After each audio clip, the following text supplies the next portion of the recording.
Namo Amida Butsu, which for anyone who's new means I entrust myself to Amida Buddha, the Buddha of limitless light. If you're new to this topic, I suggest you take a look at my introductory video. This particular video is going to be geared towards people who are familiar with the topic of Jodo Shinshu and Shin Buddhism. So I got a very interesting question, and it was this. Why not look directly into the sutras and rely solely on the words of the Buddha rather than on other teachers' interpretations? Love the question. Thank you. So it's hard for me to answer this question directly because that's what I did. I did when I got really interested in the topic of Pure Land Buddhism. I just started reading the sutras. And it didn't really work. I didn't get much out of it. I mean, I found them interesting, but it didn't really touch me. It didn't really do much for me.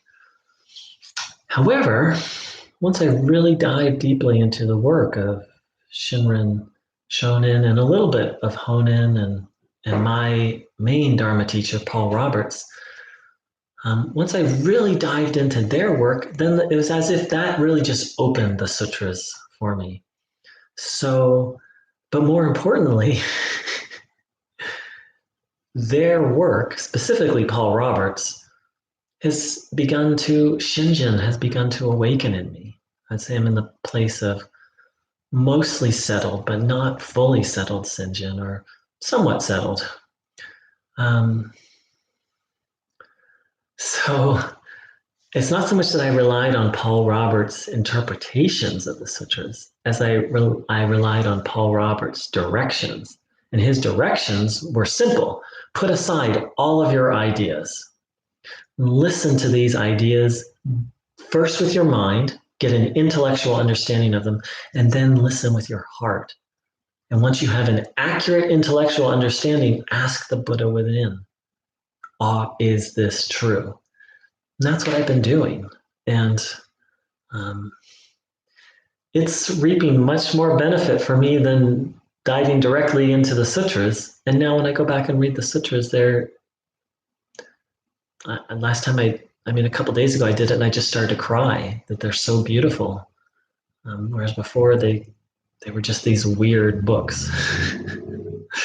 So, Jodo Shinshu has a very different approach to sutra than other traditions. In Jodo Shinshu, we say it's not even necessary to study the sutras at all. In fact, it usually is going to be an impediment because people are just filling their heads with more ideas. And because this path is about relying on another power, relying on Amida Buddha. It's not about filling ourselves up with more information. That's more self-power. The more educated you are in general, and then the more educated you are in Buddhism, initially, that gives you a very strong disadvantage. It can, not necessarily, but a very strong disadvantage on this path. Because you have to empty your cup to be able to really listen. That's very hard for someone who is educated and thinks they know things. When, according to the Buddha, none of us know anything. We're like the 6 blind men holding different parts of the elephant, arguing. One person, like I'm holding the tail and someone else is holding the tusk, and we're arguing about what it is we're holding, when actually we're just blind and not seeing the full picture. So I would say I'm actually completely not relying on other people's interpretations of the sutras, but I have been relying on their directions, and I shared what those were, putting everything aside and listening deeply. In Jodo Shinshu, it really boils down to one thing: relying on Amida Buddha. If reading the sutras helps you do that, then do it. If reading the sutras interferes with you doing that, then don't do it.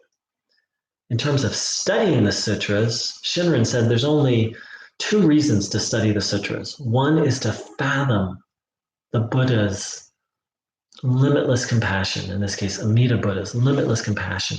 And the second is to be better versed so as to be able to lead others to Shinjin. So in this tradition, that's really the only reason to study the sutras. Any other reason is probably going to interfere with the most important thing, the awakening of Shinjin and securing our birth in the Pure Land.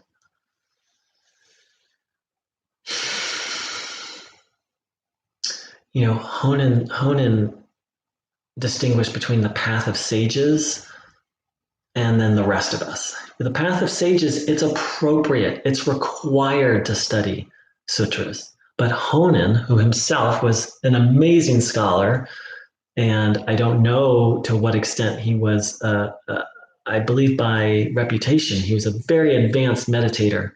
He realized that the path of sages wasn't for him, as have I, as did Shinran, and as had many, many, many, many, many other people on this path. So people much more educated than me and much better meditators than me have recognized the path of sages ain't for me. So thank you for asking. Beautiful question. And very,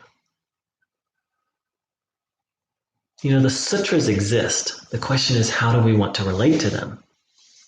And in this tradition, I've shared a little bit about some ideas of how to relate to them, but see, let me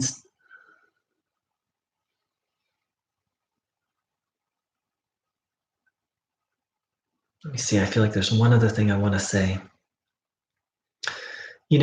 I believe his name was Yunbo, Shinran's close student, said that anyone who needs to read the scriptures in order to say Nimbutsu is actually under demonic influence, diabolical, evil influence. So not that the person who asked this was saying that, but the idea that we need any form of preparation, especially study, in order to reach out to Amida Buddha, is like telling a little child, hey, before you ask your mom or dad for a hug, you have to go get a PhD. Like, before you tell your mom and dad, I'm hungry, I need food, you have to graduate from high school. Like, can you imagine telling that to a little child? That's how it is in this tradition. There's no preparation needed to reach out to Amida Buddha.